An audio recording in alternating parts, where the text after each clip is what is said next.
వివిధ భారతి యూట్యూబ్ ప్రేక్షకులకు స్వాగతం, సుస్వాగతం. ఈరోజు మనము ముందుగా 4వ వాడు చెప్పిన అవినీతిపరుడైన చంద్రసేనుడి కథను వినబోతున్నాం. అవినీత స్వామి లాభాత్ అస్వామి లాభ శ్రేయాన్ అంటే అవినీతిపరుడైన ప్రభు దొరకడం కంటే ప్రభు లేకపోవడమే మంచిది అని అర్థము. ఒక రాజ్యాన్ని చంద్రసేనుడు అనే రాజు పరిపాలిస్తూ ఉండేవాడు. అతడు ఎంతో నిర్దయుడు. అతడి క్రూరత్వానికి ఎందరో మనుషులు ప్రాణాలు పోగొట్టుకున్నారు. కాలం అలా సాగుతూ ఉండగా ఆ రాజ్యానికి కొన్ని కోతులు వలస వస్తూ ఉండటం మొదలుపెట్టాయి. అవి తమ కోతి చేష్టలతో అక్కడి ప్రజలందరినీ ఆనందపరుస్తూ ఉండేవి. ఆ విషయం వేగుల ద్వారా తెలుసుకున్న చంద్రసేనుడు, ఏమిటి కోతుల ఆటలు చూసి ఆనందపడతారా ఆ మూర్ఖులు, వాళ్ళ ఆనందం ఎంతసేపో చూస్తాను అని తన భటులను పిలిచి తక్షణమే ఆ కోతులన్నింటినీ బంధించి చంపేయమన్నాడు. భటులు ఆ విధంగా కోతులన్నింటినీ చంపేశారు. ఆ సంగతి వృద్ధుడైన మేఘసేనుడనే వానరానికి తెలిసింది. అయ్యో, ఆ రాజు మూర్ఖుడు క్రూరుడు అని చెబుతున్నా వినకుండా వెళ్ళి మా పరివారమంతా ప్రాణాలు పోగొట్టుకున్నారు. అయినా దయమాలినవాడు, దుష్టుడు, అవినీతిపరుడు రాజ్యాన్ని ఏలటానికి పనికిరాడు. అతడితో పాటు ఆ పరివారం కూడా అతడి వలె దుష్టులు క్రూరులై ఉంటారు. లేకపోతే వాడు చంపమనగానే జాలి దయ లేకుండా నా వానరులందరినీ చంపేస్తారా? ఆ రాజుతో సహా వాళ్ళందరినీ కూడా చంపి నా జాతి ప్రాణాలు బలిగొన్నందుకు తగిన ప్రతీకారం తీర్చుకుంటాను అని నిశ్చయించుకొని సలహా కోసం తన మిత్రుడైన నక్కను సంప్రదించింది. ఆ నక్క మేఘసేనుడితో, మిత్రమా, నేను ఈ విషయంలో ఏం సహాయం చేయగలను? ఈ మానవులు మా నక్క జాతి కంటే జిత్తుల మారులు. వీరందరినీ మన జంతుజాతి మొత్తం ఏకమైనా ఏమీ చేయలేము. కానీ ఇక్కడి దగ్గరలోనే ఒక సరస్సు ఉంది. ఆ సరస్సులో ఒక రాక్షసుడు నివాసం ఉంటున్నాడు. ఆ రాక్షసుడు నీకు తప్పకుండా సహాయం చేస్తాడు కనుక అక్కడికి వెళ్ళు అని సలహా ఇచ్చింది నక్క. ఆ నక్క చెప్పిన విధంగానే ఆ వానరోత్తముడు సరస్సు దగ్గరకు వెళ్ళి రాక్షస రాక్షస అని పిలిచాడు. ఆ పిలుపు సరస్సులో దాగి ఉన్న రాక్షసుడికి వినిపించింది. నన్ను చూడడానికి, నా పేరు వినడానికి అందరూ భయంతో వణికిపోతూ ఉంటారు. అందుకు విరుద్ధంగా కోరి కోరి నన్ను పిలుస్తున్నాడంటే వీడెవడో పరమ ధైర్యశాలి అయి ఉండాలి అనుకుంటూ నీటిలో నుంచి పైకి వచ్చాడు సరస్సులోని రాక్షసుడు. రాక్షసుడిని చూసిన మేఘుడు వినయంగా నమస్కరించి, రాక్షస, నన్ను మేఘసేనుడు అంటారు. నీ వల్ల ఒక కార్యము సాధించుకోవడానికి ఇక్కడకు వచ్చాను. నాకు నీ సహాయం కావాలి అని అన్నాడు. ఏమిటి, నా వంటి రాక్షసుని వద్దకు వచ్చి సహాయం కోరుతున్నావా? నీకు తెలియదా నేను మనిషి జంతువు అనే తేడా లేకుండా అందరినీ చంపేస్తానని? ఇప్పుడు నిన్ను చంపితే నీ గతి ఏమిటి? అయినా భయపడకు, నీ ధైర్యము నాకు ముచ్చటేసింది. పైగా నా దగ్గరకు ప్రాణాలకి తెగించి వచ్చావంటే దాని వెనుక ఏదో పెద్ద కారణం ఉండి ఉంటుంది. అదేమిటో చెప్పు అన్నాడు రాక్షసుడు. ఆ మాటలు విన్న మేఘసేనుడు కిచకిచలాడి, రాక్షసోత్తమా, నీవు రాక్షసుడివి కాబట్టి దయలేకుండా అందరినీ చంపి తింటావు. కానీ మానవులకు దయ, జాలి, కరుణ అన్నీ ఉండాలి. కానీ వాటినన్నింటినీ విస్మరించి చంద్రసేనుడు అనే రాజు నా ప్రజలను నానాహింసలకు గురిచేసి నోరులేని మా వంటి జీవాలను కూడా చంపుతున్నాడు. అలాంటి వాడి పీడను తొలగించడం కోసం నీ సహాయం కోరుతున్నాను అని అన్నాడు. కారణం ఏదైనా నేను నీ పని చేస్తాను. అయితే ఒక షరతు, నాకు నరమాంసం అంటే మిక్కిలి ప్రీతి. నీవు నాకు నరమాంసం ఇవ్వగలవా అన్నాడు రాక్షసుడు. తప్పకుండా, నీవు చేయవలసిన పని అదే. నేను మాయ చేసి ఆ చంద్రసేనుడి మూకను ఇక్కడికి తీసుకువచ్చి నీ సరస్సులోకి ప్రవేశించేలా చేస్తాను. నీవు వాళ్ళందరినీ ఏ ఒక్కరినీ మిగల్చకుండా భక్షించెయ్యి అన్నాడు మేఘసేనుడు. దానికి ఆ రాక్షసుడు ఆనందంగా ఒప్పుకున్నాడు. ఆ తర్వాత మేఘసేనుడు రాజు వద్దకు పోయి, చంద్రసేన మహారాజుల వారికి ప్రణామములు. నన్ను క్షమించండి. మీకు కోతులంటే గిట్టదని తెలిసి కూడా విలువైన సంపదలు మీ చేయి జారిపోకూడదనే ఇక్కడికి వచ్చాను అంటూ నమ్మకంగా మాట్లాడాడు. ఏమా సంపదలు ఎక్కడ ఉన్నాయి అని అడిగాడు చంద్రసేనుడు. రాజా, ఇక్కడికి ఉత్తర దిక్కున ఒక పెద్ద సరస్సు ఉన్నది. దానిలో ఎన్నో మణులు, మాణిక్యాలు ఉన్నవి. ఆ సరస్సు ఒక గంధర్వుని నివాసము. ఈరోజు పౌర్ణమి కనుక ఆ సరస్సును అంటిపెట్టుకున్న గంధర్వుడు దైవసేవ కోసం స్వర్గానికి వెళ్ళాడు. కనుక ఇప్పుడు మీరు ఆ సరస్సులోకి దిగితే ఆ మణిమాణిక్యాలన్నీ మీ సొంతమవుతాయి అన్నాడు మేఘసేనుడు. నీవు చెప్పిన దాన్ని మేమెలా నమ్మటం అన్నాడు రాజు. అప్పుడు మేఘసేనుడు తన మెడలో హారాన్ని చూపుతూ, రాజా, ఇదిగోండి ఆనవాలు, దీనిని చూడండి. మేలుజాతి వజ్రాలతో పొదగబడింది అంటూ ఒక నగను అతడికి చూపించాడు. వెంటనే రాజు వజ్రాల వర్తకుని పిలిపించి ఆ ఆహారాన్ని అతడికి చూపించాడు. దాని నాణ్యతను పరీక్షించిన వజ్రాల వ్యాపారి, రాజా, ఇంతటి విలువైన వజ్రాలను నేను ఎప్పుడూ చూడలేదు, దీని విలువ అసామాన్యము అన్నాడు. నిజానికి ఆహారము మేఘసేనుడికి అడవిలో దొరికింది. ఒకనాడు కొందరు దొంగలు ఎక్కడి నుండో దొంగతనం చేసి అడవి మార్గం గుండా పోతూ ఉండగా వారి వద్దన్న మూటల నుండి ఆహారం జారిపడింది. అప్పటి నుండి ఆ నగను తన మెడలో వేసుకుని తిరుగుతున్నాడు మేఘసేనుడు. ఇప్పుడు అది అతడి పగ తీర్చుకోవడానికి ఇలా ప్రధానాస్త్రంగా ఉపయోగపడింది. ఆ కోతి మాటలను నమ్మిన చంద్రసేనుడు తన భటులను అందరినీ తీసుకుని సరస్సు దగ్గరకు వెళ్ళి, ఓ భటులారా, పరివారులారా, ఈ సరస్సు లోపల మిక్కిలి దళరాశులు ఉన్నాయి కనుక మీరంతా తక్షణమే నీటి లోపలికి పోయి వాటిని తీసుకురండి, నేను మీకోసం ఇక్కడ నిరీక్షిస్తాను అని అన్నాడు. రాజు మాటలు విన్న వారందరూ వెంటనే సరస్సులోకి దూకారు. అలా దూకిన వారిని దూకినట్లే తన కడుపులోకి చేర్చుకున్నాడు ఆ రాక్షసుడు. అలా చాలా సమయం గడిచింది. తన పరివారమంతా ఎంతకీ తిరిగి రాకపోవడంతో చంద్రసేనుడు, వానరోత్తమ, మా వాళ్ళింకా రాలేదేం అని అడిగాడు. చంద్రసేనుడు మాటలు విన్న మేఘుడు కిచకిచా నవ్వుతూ, రాజా, నీ వాళ్ళు ఇంకా ఎప్పటికీ తిరిగిరారు, స్వర్గంలో నా వాళ్లతో కలిసి ఉంటారు అని అన్నాడు. ఏమిటి నువ్వనేది అని కోపంగా అడిగాడు చంద్రసేనుడు. రాజా, నాతోటి కోతులందరినీ చంపించావు, గుర్తున్నదా నీకు? దానికి ప్రతీకారంగానే ఇదంతా చేశాను. నీవు కూడా నా వలె వారందరినీ కోల్పోయి దుఃఖించాలనే నాటకం ఆడి నీ వాళ్ళందరినీ నీ చేతనే ఈ సరస్సులోనికి పంపించాను. ఇందులో ఒక రాక్షసుడు ఉంటున్నాడు. వాడు ఈ పాటికి నీ వాళ్ళందరినీ తినేసి ఉంటాడు. ఇక నువ్వొక్కడివే మిగిలావు. ప్రాణాలు దక్కించుకుని పారిపో, లేదా ఈ సరస్సులోని రాక్షసుడు నిన్ను కూడా స్వాహా చేస్తాడు. పో, ఇక నుంచైనా నీ క్రూరబుద్ధిని మార్చుకో, పో అన్నాడు మేఘసేనుడు ఆగ్రహావేశాలు కురిపిస్తూ.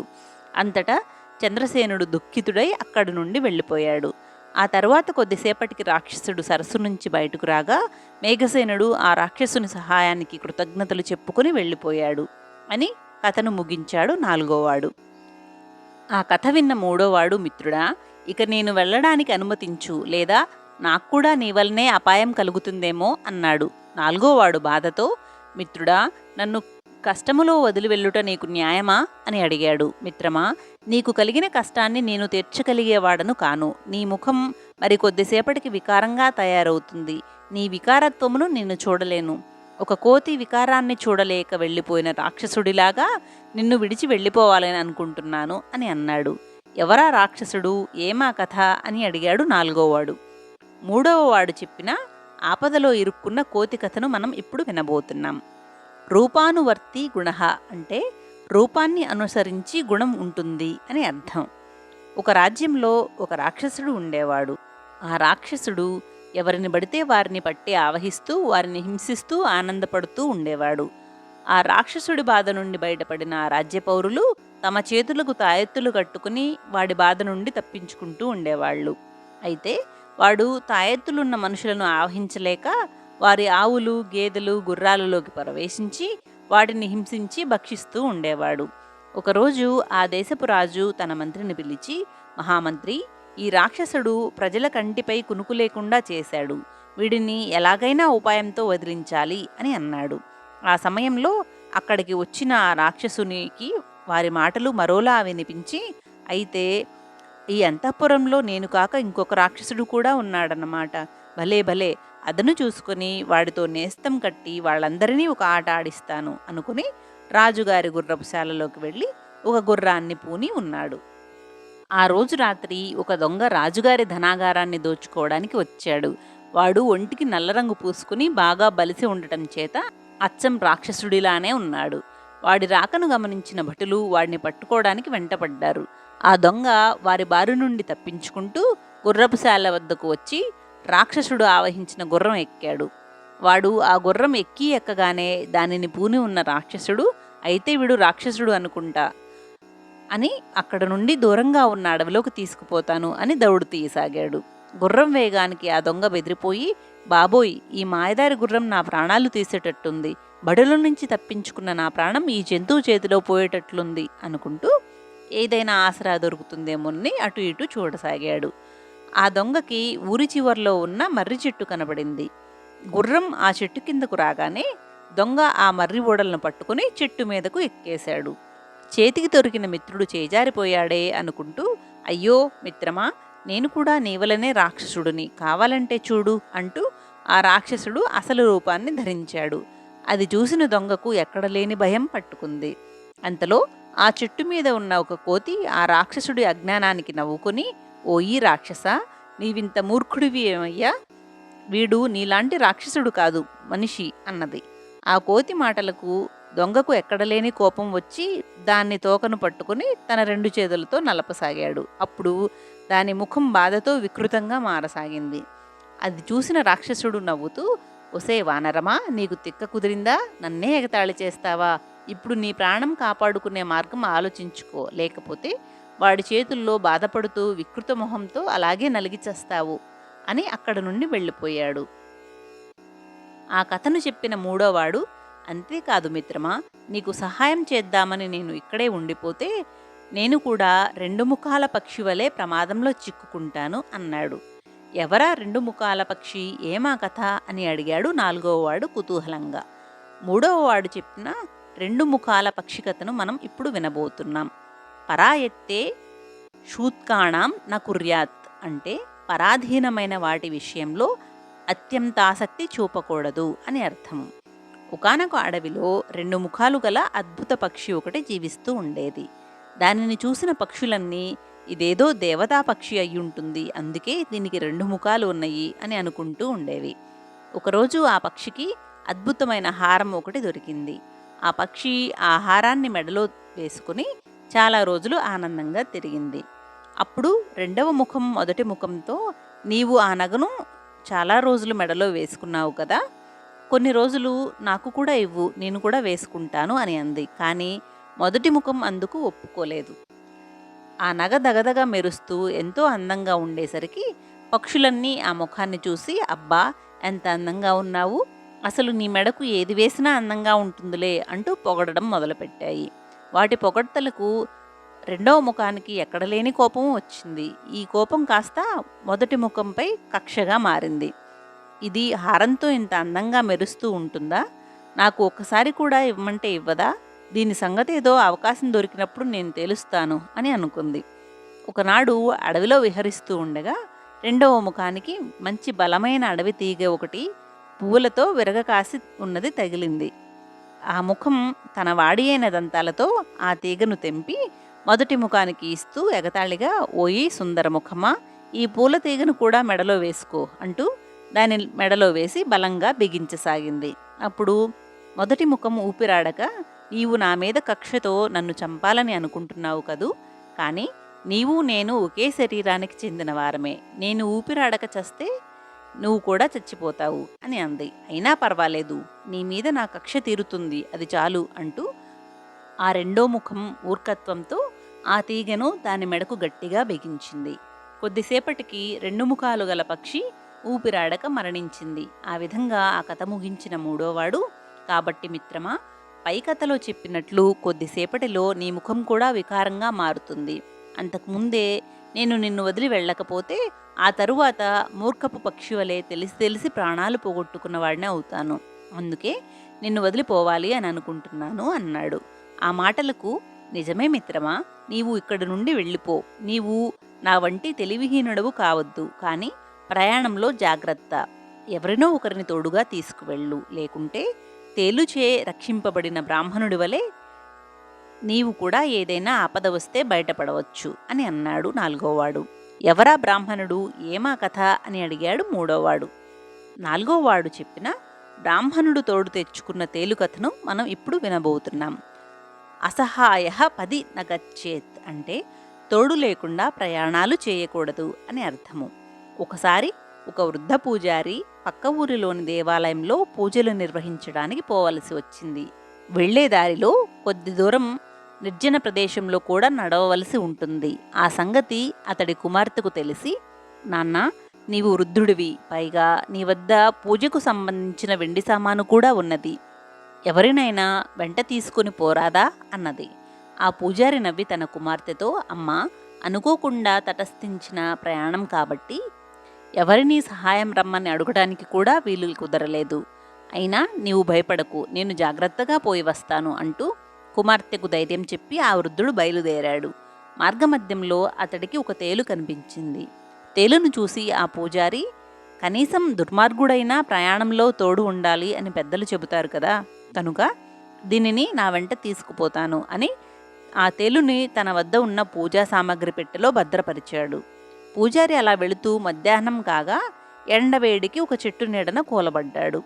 ఆ చెట్టు నీడన కూర్చున్న అతడికి చల్లగాలికి తెలియకుండానే నిద్ర పట్టింది. అప్పుడు ఒక దొంగ ఆ పూజారిని చూసి, ఈ బ్రాహ్మణుడు ఎవరో అమాయకుడిలా ఉన్నాడు, లేకపోతే ఒంటరిగా ఇటువంటి నిర్జన ప్రదేశంలో ఆగుతాడా అనుకుంటూ ఆ పూజారి దగ్గరకు పోయి అతడి చేతిలోని సంచి తీసుకుని మొత్తం వెతకగా వాడికి ఒక పెట్టె కనిపించింది. దానిని తెరిచి అందులో చేయి పెట్టగా పెట్టెలో మూలన ఉన్న తేలు తన కొండెంతో అతన్ని కుట్టింది. ఆ తేలు కాటుకు బగ్గున్న చెయ్యి మండి ఆ దొంగ అరుస్తూ గెంతులు పెడుతూ పెట్టెను జారవిడిచాడు. ఈ అరుపుకు మెలకు వచ్చిన పూజారి తన పెట్టె తెరిచి ఉండటం, దొంగ కింద పడి పొర్లడం, వాడి సమీపంలో తేలు ఉండడం చూసి, అయితే వీడు నా పెట్టెను దొంగిలించబోతే ఈ తేలు నన్ను ఆదుకుందన్నమాట అనుకుంటూ పెట్టెను అందుకుని ఊరు దగ్గరలో ఉన్నది కాబట్టి తేలును అక్కడే వదిలి వెళ్ళిపోయాడు. ఆ కథను పూర్తి చేసి, కాబట్టి మిత్రమా, నీవు కూడా ఎవరినైనా సహాయం తీసుకుని గమ్యస్థానానికి సురక్షితంగా చేరుకో అన్నాడు నాలుగోవాడు. అలాగే అంటూ తన మిత్రుని అవస్థకు చింతిస్తూనే అక్కడి నుండి బయలుదేరాడు మూడోవాడు. ఈ విధంగా కథలు చెప్పిన న్యాయాధికారిని చూస్తూ ఆ బ్రాహ్మణుడు, ఈ మంగలి కూడా నేను చేసినట్లే చేశాడే, కానీ వెనక ముందులు యోచించలేదు, అందుకు తగిన ఫలితాన్ని అనుభవిస్తున్నాడు. సరే, ఇక తమరి ఆజ్ఞ అయితే నేను సెలవు తీసుకుంటాను అని న్యాయాధికారి అనుమతి తీసుకుని తన గృహానికి బయలుదేరాడు ఆ బ్రాహ్మణుడు. ఇలా అనేక నీతి కథలతో కూడిన అపరీక్షిత కారత్వాన్ని ముగించాడు విష్ణుశర్మ. పంచతంత్రం 5వ భాగం అపరీక్షిత కారత్వం సమాప్తమైంది. విష్ణుశర్మ ఉద్బోధించిన తుది పలుకులు మనం ఇప్పుడు వినబోతున్నాం. ఆనాటితో 3 రాజకుమారుల గురుకుల వాసం పూర్తి అయ్యింది. 6 మాసాల గడువు కూడా పూర్తయిపోయింది. గురుకుల వాసానికి వచ్చిన రోజు ఆ రాకుమారులు విద్యాబుద్ధులు నేర్వని సోమరులు, తుంటరులు. ఇప్పుడు న్యాయ, ధర్మ, వేద, విజ్ఞాన శాస్త్రాలలో అపార జ్ఞానం సంపాదించుకున్న ఘనులు. అర్థశాస్త్రాన్ని అభ్యసించి రాజనీతిని క్షుణ్ణంగా అధ్యయనం చేసిన బాలమేధావులు. మూర్ఖులని, ఎందుకూ కొరగాని వాళ్లని ఒకప్పుడు హేళన చేసిన వాళ్ల చేతనే ఇప్పుడు ప్రశంసలు అందుకునే స్థాయికి ఎదిగిన సమర్థులు. అయినా వాళ్ల ముఖాల్లో ఆ సంతోషం కానరావటం లేదు. రాకుమారులే కాదు, వాళ్ళకి నేస్తాలైన ఆశ్రమ నివాస జంతువులు, పశుపక్షాదులు కూడా ఆనాడు నిశ్శబ్దంగా ఉలుకు పలుకు లేకుండా ఉన్నాయి. వాటి కిలకిలా రావాలు, కిచకిచలు, బెకబెకలు, కావుకావులు ఆ పూట అస్సలు వినిపించలేదు. రాకుమారులు ఆనాడు తమ స్వగృహానికి వెళ్ళిపోతున్నారు. 6 నెలల స్నేహానికి వీడుకోలు చెప్పి వాళ్ళు వెళ్ళిపోతున్నారు. 6 మాసాల పాటు అనుభవించిన ఆటపాటల ఆనందం, హుషారు, స్నేహం, అనుబంధం ఆనాటి నుంచి మధుర స్మృతిగా మారిపోతుంది. మళ్ళీ కలుసుకుంటామో లేదో, ఇలాంటి ఆనందాలు మళ్ళీ దొరుకుతాయో లేదో, ఇంత గొప్ప స్నేహితులు మళ్ళీ లభిస్తారో లేదో, మానవులైన రాకుమారుల్లోనూ మానవులతో అనుబంధం పెంచుకున్న ఆ మూగజీవాల్లోనూ అదే ఆవేదన, అదే బాధ. ఒకరినొకరు విడిచి ఉండాలంటే ఏదో తెలియని బాధ వాళ్ళని వేధిస్తోంది. అందుకే ఇంటికి వెళుతున్నామన్న ఆనందం, తల్లిదండ్రులను చూస్తామన్న సంతోషం రాకుమారుల మొహంలో ఏమాత్రం కనిపించలేదు. గురుకుల వాసాన్ని, స్నేహితులైన పశుపక్షాదులను విడిచిపోతున్నామన్న బాధ వాళ్ల మౌనంలో గూడు కట్టుకొని ఉంది. విష్ణుశర్మ వస్తూనే వాళ్ల ముఖాలు చిన్నబోయి ఉండటం చూసి కారణం గ్రహించాడు. ఆయన తన ఆసనం మీద సుఖాసీనుడై, మధురభాషిణి, ఓ మధురభాషిణి ఇటురా అంటూ పిలిచారు. రామచిలుక మధురభాషిణి రెక్కలు చప్పుడు చేయకుండా ఎగురుతూ వచ్చి అక్కడ వాలి, ప్రణామం గురుదేవా అంది నిర్లిప్తంగా. విష్ణుశర్మ రామచిలుకని చేతుల్లోకి తీసుకుని ఆప్యాయంగా దాని వీపు నిమిరి, మధురభాషిణి, ఏది రాజనీతి సూత్రానిలోంచి సత్పురుషుడి ధర్మం ఏమిటో వివరించమ్మా అని అడిగాడు. చిలకమ్మ గొంతు ఒకసారి సరిచేసుకుని, ఆర్య చాణుక్యుల వారి రాజనీతి సూత్రానిలో 6వ అధ్యాయం సూత్రం 77 స్వధర్మహేతు సత్పురుష అంటే స్వధర్మం నిలబెట్టిన వాడే సత్పురుషుడు అని పలికింది మధురభాషిణి. బేష్ బేష్ అంటూ రామచిలుక పలుకుల్ని మెచ్చుకుని విష్ణుశర్మ మందహాసం చేసి అలాంటి సత్పురుషులను ఎప్పుడు గౌరవిస్తారు అని అడిగాడు. అప్పుడు చిలకమ్మ మళ్ళీ గొంతు సవరించుకుని ఆర్య చాణుక్యుల వారి రాజనీతి సూత్రానిలో పంచమాధ్యాయం సూత్రం 15 స్థావ ఏవ నరాః పూజ్యాః అంటే సత్పురుషులు వాళ్ళు ఉండవలసిన స్థానంలో ఉన్నప్పుడే వారిని పూజ్యులుగా భావిస్తారు మనుషులు అని పలికింది. శబాష్ అంటూ విష్ణుశర్మ మెచ్చుకుని మరి సత్పురుషులుగా మారిన ఈ రాకుమారులు ఉండవలసిన స్థానం ఏది అని ప్రశ్నించారు. రాజభవనం. రాజభవనంలో నివసిస్తూ ధర్మబద్ధంగా రాజ్యాన్ని పరిపాలిస్తున్నప్పుడే ఈ రాకుమారులు స్వధర్మాన్ని నిలబెట్టిన సత్పురుషులని అనిపించుకుంటారు. అప్పుడే అందరిచేత మన్ననలు అందుకుని పూజనీయులు అవుతారు అని పలికింది మధురభాషిణి. విన్నారుగా రాకుమారులారా, మీరు రాజవంశానికి వారసులుగానే ఇక్కడికి వచ్చారు. మీ తండ్రిగారు కూడా మిమ్మల్ని ప్రయోజకులుగా తీర్చిదిద్ది పంపమనే నన్ను అభ్యర్థించారు. అది పూర్తయింది. ధర్మ మార్గాన నడిచే వాళ్లనే లోకం గౌరవిస్తుంది. స్వధర్మాన్ని ఆచరించే శిష్యుల వల్లే గురువుకి గౌరవం లభిస్తుంది. అనుబంధాలు అనేవి ధర్మాచరణకి అడ్డు కాకూడదు. కనుక మీరిక మీ స్వస్థానానికి తిరిగి వెళ్ళడమే మన ఉభయులకి గౌరవప్రదం. మీకు సమయం దొరికినప్పుడల్లా ఇక్కడకు రండి. మీ నేస్తాలతో కులాసాగా కబుర్లు చెప్పుకోండి. మీ స్వధర్మాన్ని ఆచరిస్తూనే మీ స్నేహబంధాన్ని కొనసాగించండి అని హితవు పలికారు విష్ణుశర్మ. ఆ మాట వినగానే పశుపక్షాదులన్నీ ఒక్కసారిగా మౌనం వీడి తమ తమ స్వరాలతో హర్షం ప్రకటించాయి. రాకుమారులు వినయంగా చేతులు జోడించి, మీ అభిమతాన్ని పాటిస్తాం గురుదేవా. స్వధర్మాన్ని ఆచరించి మీకు తగ్గ శిష్యులం అనిపించుకుంటాం. అనూహ్యమైన రీతిలో అతి తక్కువ కాలంలో మమ్మల్ని ఇంత వాళ్ళని చేసిన మీ మేలు ఎప్పటికీ మర్చిపోం అన్నారు కృతజ్ఞతగా. విష్ణుశర్మ మందహాసం చేసి, మీరు మర్చిపోకూడనిది నేను చేసిన మేలు కాదు, నేను నేర్పిన రాజనీతిని. రాకుమారులారా, ఆర్యచాణుక్యుల వారు నిర్దేశించిన రాజనీతి ప్రపంచ దేశాల రాజనీతి సూత్రాలన్నింటిలోనూ అగ్రగణ్యమైనది. ఆర్యుల వారి రాజనీతిలో ముఖ్యమైన సూత్రాలను మరోసారి గుర్తు చేస్తాను అంటూ ఇలా వివరించసాగారు. రాజ్యస్య మూలమింద్రియ జయః అంటే రాజాధికారానికి మూలం ఇంద్రియాల్ని జయించడం అని అర్థం. అర్ధ సంపత్ ప్రకృతి సంపదం కరోతి అంటే అర్ధ సంపద ప్రకృతి సంపదను ఇస్తుంది. అంటే అమాత్యులు, మిత్రులు, ధనాగారం, రాష్ట్రం, దుర్గం, సైన్యం ఈ ఆరింటికి ప్రకృతులు అని పేరు. పరిపాలనకి కావలసినవి ఈ ఆరే. ఆర్థిక సంపద బాగుంటే ఇవన్నీ బాగుంటాయి. శృతవంత మొపధాశుద్ధం మంత్రిణం కుర్వీత అంటే శాస్త్రజ్ఞానం ఉండి ఏ ప్రలోభాలకి లొంగని వాణ్ణి మంత్రిగా చేసుకోవాలి. ధనం, స్త్రీ మొదలైన వాటిని ఎరగా చూపి రహస్యంగా పరీక్షించడం ఉపధ. అలాంటి పరీక్షల్లో పరిశుద్ధుడుగా తేలినవాడు ఉపధాశుద్ధుడు. మంత్రమాలా సర్వారంభ అంటే అన్ని పనులకి మూలం మంచి యంత్రాంగం. మంత్రసంపద రాజ్యం వర్ధతే. యంత్రాంగం బాగుంటే రాజ్యం వృద్ధిలోకి వస్తుంది అని అర్థం.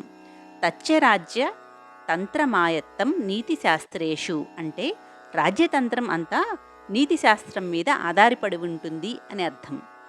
నీతిశాస్త్రానుగో రాజా అంటే నీతిశాస్త్రాన్ని ఆచరించేవాడే రాజు అని అర్థం.